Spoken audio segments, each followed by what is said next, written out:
Bernie moved from Birmingham to Edinburgh 3 years ago to be closer to her husband's family. In order to go back to work for 4 days a week, her overall costs of childcare for her 2 children amount to £1,800 every month.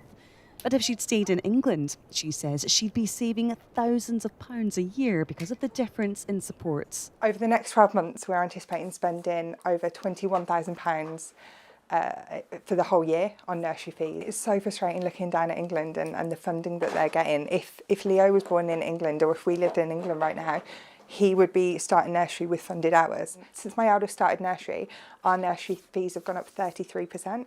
And I can confirm my wage has definitely not gone up 33%.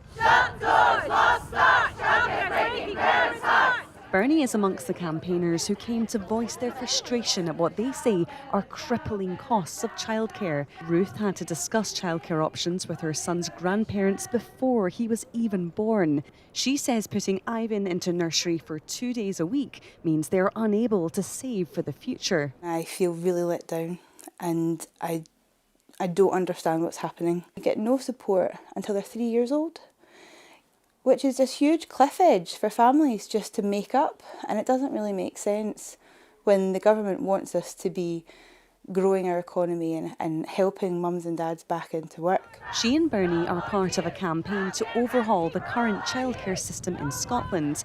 They're proposing that funded childcare should be made available from 9 months rather than the current age of 3. And they say that the costs of care should be capped. A family with 2 parents or one, they would pay no more than 5% of their income. So we know that would help middle and low income families the most, potentially saving parents thousands of pounds a year because what they pay for childcare would be capped. Many households need 2 incomes, so they have to work, but the childcare is pricing, and it is women here out of the labour market. Childcare is very complex. There, as I say, families have a number of different requirements for their childcare.